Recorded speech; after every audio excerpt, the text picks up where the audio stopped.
ভোজ্য তেল নিয়ে আবারও শুরু হয়েছে ভয়াবহ তেলেস্মাতি।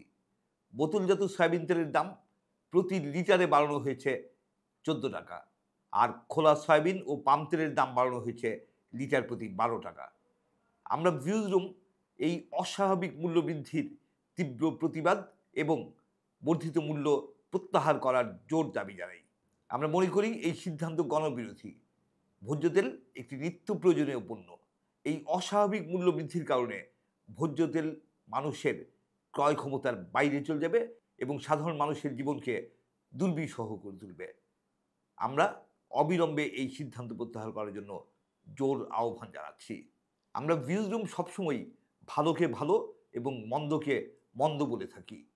গত রমজানের সময় সরকার যখন নিত্য প্রয়োজনীয় পণ্যের দাম দারুণভাবে নিয়ন্ত্রণ করেছিল, অনেক পণ্যের ক্ষেত্রেই গত বছরের রোজার তুলনায় জিনিসপত্রের দাম অনেক কমিয়ে রাখতে সক্ষম হয়েছিল, তখন আমরা তার উচ্ছ্বসিত প্রশংসা করেছিলাম। কিন্তু এবার যে অস্বাভাবিক হারে ভোজ্য তেলের দাম বাড়ানো হলো, তা কোনোভাবেই মেনে নেওয়া যায় না। আমরা এই মূল্য বৃদ্ধির তীব্র প্রতিবাদ জানাচ্ছি। বাণিজ্য উপদেষ্টা শেখ বশিরউদ্দিন আজ ভোজ্য তেল ব্যবসায়ীদের সাথে বৈঠক করার পরই ঘোষণা করা হয়েছে এই বর্ধিত মূল্য। গত নভেম্বরে তিনি যখন বাণিজ্য উপদেষ্টা হিসেবে দায়িত্ব নিয়েছিলেন, তার ১ মাসের মধ্যেই ভোজ্য তেলের দাম বাড়ানো হয়েছিল সয়াবিনের ক্ষেত্রে লিটার প্রতি ৮ টাকা, আর এবার আরও ১৪ টাকা বাড়ানো হলো। দুদফায় মোট ২২ টাকা মূল্য বৃদ্ধির এই পদক্ষেপ শুধু অস্বাভাবিক নয়, নিঃসন্দেহে এটা অগ্রহণযোগ্য। আমরা অবিলম্বে তা প্রত্যাহার করার জন্য আবারও আহ্বান জানাই। আমরা একই সঙ্গে দাবি জানাচ্ছি, বর্ধিত মূল্য প্রত্যাহার করতে হবে, দাম রাখতে হবে অপরিবর্তিত। একই সাথে বাজারে পর্যাপ্ত সরবরাহ নিশ্চিত করতে হবে, আর এটা করতে হবে বর্তমান অন্তর্বর্তী সরকারকেই। কারণ এই সরকারের কাছে মানুষের প্রত্যাশা অনেক। সরকার যখন মানুষকে একটু স্বস্তি দিয়েছিল, বিশেষ করে রমজানের সময়ে, তখন মানুষ এই সরকারের প্রতি দারুণ সমর্থন নিয়ে সোচ্চার হয়েছিল।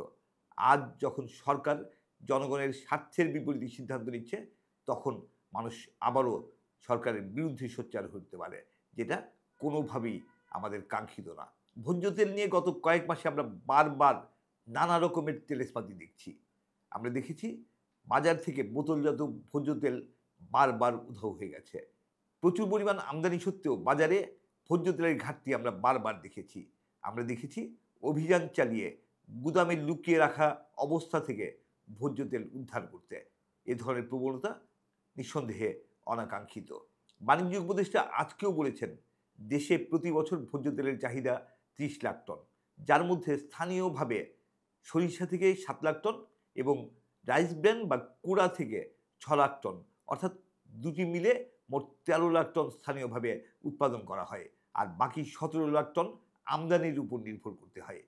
দেশের অভ্যন্তরের এই বিশাল বাজারে যারা ভোজ্য তেলের ব্যবসা করছেন, তারা নিঃসন্দেহে তাদের নিজেদের স্বার্থ সংরক্ষণ করেই, মুনাফা সংরক্ষণ করেই এই ব্যবসা করছেন। সরকার তাদের স্বার্থ দেখতে গিয়ে যাতে কোনোভাবেই জনগণের স্বার্থের বিপরীতে না দাঁড়ায়, আমরা সেটা আশা করি। আমরা দেখেছি ভোজ্য তেল ব্যবসায়ীদের সংগঠন Bangladesh vegetable oil refiners and vanaspati manufacturers association সংবাদ বিজ্ঞপ্তি দিয়ে ভোজ্য তেলের দাম বাড়ানোর কারণ ব্যাখ্যা করেছে। তারা বলেছে যে সরকার এর আগে ভোজ্য তেল আমদানির উপর আরোপিত ভ্যাট ১৫% থেকে কমিয়ে ৫% করেছিল।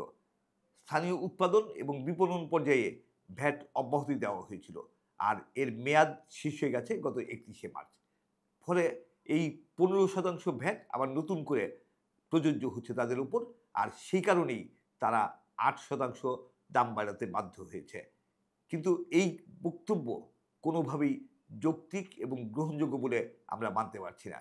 কারণ তারা এই দাম বৃদ্ধির কথা বলেছে, ৮% দাম বৃদ্ধি বলে তারা ১৪ টাকার যে দাম বেড়েছে সেটার কথা বলছে। কিন্তু মাত্র ৪ মাস আগে গত ৯ ডিসেম্বর যে প্রতি লিটারে আরও ৮ টাকা বাড়ানো হয়েছিল এবং দু দফা মিলিয়ে মোট যে ২২ টাকা বাড়ানো হয়েছে, সেই প্রসঙ্গটি তারা বেমালুম চেপে গেছেন।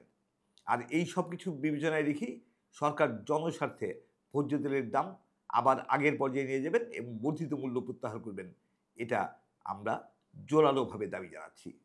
প্রিয় দর্শক, আমাদের কন্টেন্ট যদি আপনার ভালো লাগে, সাবস্ক্রাইব করে আমাদের সাথে থাকুন এবং আপনার যে কোনো মতামত আমাদের কমেন্ট বক্সে জানান।